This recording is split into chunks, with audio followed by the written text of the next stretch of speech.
City of Punta Gorda Community Analysis presented by Renee Mattarelli. Punta Gorda is a small community on the southwest coast of Florida. It is located approximately 92 miles from St. Petersburg and 24 miles north of Fort Myers. Ponce de Leon first landed in Charlotte Harbor in 1513. Later in 1539, Hernando de Soto landed on the Peace River he named Punta Gorda. The Spanish translation for Punta Gorda is literally Fat Point. In 1885, Colonel Isaac Trabue bought the land, naming it Trabue. The name was not well liked and it was changed back to Punta Gorda in 1887. In 1887, it became an incorporated township and remains the only incorporated city in Charlotte County. Punta Gorda prides itself on preserving its history and has even achieved State Historic District status. It currently has a streetscape program aimed at preserving and restoring its old Florida charm. Today, Punta Gorda is home to many wine and music festivals. There is even a yearly festival to celebrate Ponce de Leon's first landing. The city of Punta Gorda is comprised primarily of upper to middle class neighborhoods that are very well maintained. Residential housing consists primarily of condominiums, townhomes, and houses. Punta Gorda's Housing Authority provides low-income housing to Charlotte County residents. There are currently 180 public housing apartments. There are not any homeless shelters in Punta Gorda. The closest homeless shelter is approximately 9 miles away in the neighboring town of Port Charlotte. The Charlotte County Homeless Coalition Safe Emergency Homeless Shelter is the only Charlotte County homeless shelter. The community is home to 3 elementary schools, 1 middle school, and 1 high school. There are also many churches in Punta Gorda serving many different denominations. Many offer food pantries, free community suppers, financial assistance for rent, utilities and prescriptions, as well as support groups. Punta Gorda's population is 16,641 with a population density of 808.97 per square mile. During the winter months, approximately from mid-November to mid-April, there can be up to a 20% population increase due to an influx of snowbirds. 48% of the community is over the age of 65. Charlotte County is number 2 in the state for people over 65. The increased healthcare needs of the elderly population require additional healthcare services. 95% of the population is Caucasian. This lack of diversity can lead to healthcare disparities. 3.3% of the population is African American. This can lead to healthcare disparities and poor healthcare outcomes. For example, the mortality rate due to strokes in African Americans is 63% higher in Charlotte County than that of Caucasians. The 2 most prevalent communicable diseases in Charlotte County are chlamydia and pneumonia. The overall rate of infection from vaccine-preventable disease is low in Charlotte County. For most of these diseases, there is an average of 3 cases per year. The leading cause of death is cancer. 75% of most cancers are attributed to tobacco use, lack of exercise, and poor diet. Adult smokers in Charlotte County account for 21.3% compared to the state at 16.8%. Heart disease is the second leading cause of death in Charlotte County. Hypertension is a major risk factor for stroke and the only one consistently found to be related to all types of strokes. The 3 2020 objectives for Punta Gorda are: number 1, increase percentage of children and adults who are vaccinated annually against seasonal flu. Because compared to the state, Charlotte County's mortality rates are higher for chronic liver disease, suicide, and pneumonia/influenza. Number 2, decrease tobacco use. Cancer, especially lung, is the leading cause of death in Charlotte County. Charlotte County has a high incidence of adult smokers. Number 3, reduce the proportion of adults who are obese. Obesity, a major public health concern, increases the risk of heart disease, stroke, and diabetes, and a number of other health conditions.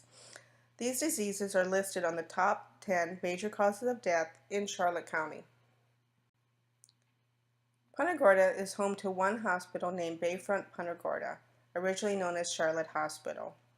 It is also the site of Riverside Behavioral Center, which is an inpatient 54-bed private psychiatric crisis stabilization and recovery entity. Charlotte Behavioral Health Care provides a variety of mental health and addiction services to adults who are at a low income level. They must provide proof of income, a Medicaid denial letter, or Medicaid Medicare card. There are no free clinics in Punta Gorda. Residents must travel to the neighboring city of Port Charlotte to receive free or income-based care. The Friendship Center in Punta Gorda offers meal delivery, adult daycare, and caregiver resource services. City, the city of Punta Gorda has 15 city parks and one dog park. Punta Gorda Pathways is an estimated 18 miles of bicycle and pedestrian trails. They also offer a free bike loaner program. Bayfront Hospital offers a health and wellness center. Punta Gorda has one police department, with a swift response time averaging 3.27 minutes. They also have a low crime and homicide rate. The homicide rate is 0.8%, which is very low compared to Florida's rate of 5.1. They also have one fire station. There is no private emergency EMS services in Punta Gorda. Charlotte County Fire EMS is the county's EMS service with 10 stations, including the Fire EMS headquarters located in Punta Gorda. Their average current response time is less than 5 minutes, averaging 4.02 minutes. Charlotte County's drinking water meets or exceeds EPA and state standards for water quality. However, many are concerned that Punta Gorda's water supply lacks fluoride.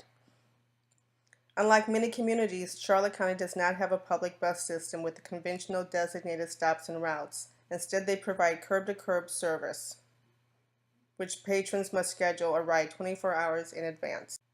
The city is comprised of 5 members elected by the citizens of Punta Gorda.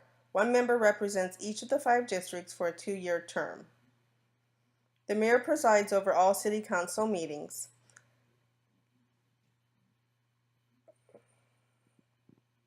Agenda meetings, minutes, and videos are also available on the City of Punta Gorda website. Overall, the budget is well-rounded and covers many areas of concern, as well as improvement projects for low-income areas. However, they have not covered the bus transportation issue. I have listed community problems in order according to Maslow's hierarchy of needs. I chose a high suicide rate in Charlotte County as number 1 because it defeats the basic psychological need of breathing. I chose scarcity of places to find reasonable priced food as number 2 because eating is also a basic physiological need. The next 3 are ranked on the second tier of the hierarchy and fulfill security and safety needs. A affordable problem can be a huge problem. Most available renters are rented on a seasonal basis to match the influx of snowbirds, and prices are increased as such. Shortage of healthcare providers for low-income, uninsured, and underinsured is also a problem. 20% of the residents surveyed stated that they do not have adequate transportation. Charlotte County does not have a public transportation system, nor is it in the budget to acquire one.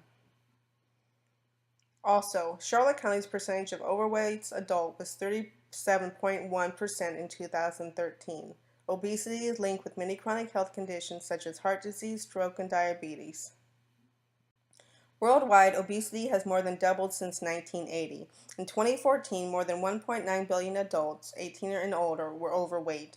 In 2014, 39% of adults over 18 were overweight. 13% were obese. Other countries recognize this problem and have chosen the most accessible, affordable, and available choice of implementing regular physical activity along with healthier food choices. They recommend 60 minutes of consistent exercise a day for children and 150 minutes spread throughout the week for adults. Some countries are even taxing sweetened beverages to make them less accessible. Charlotte County is making some initiatives to prevent obesity by implementing education in the school district towards physical activities, educating families coming into the health department and free clinics, and advocating for healthier school lunches and vending machine choices are some of the ways health community nurses can address this issue as well.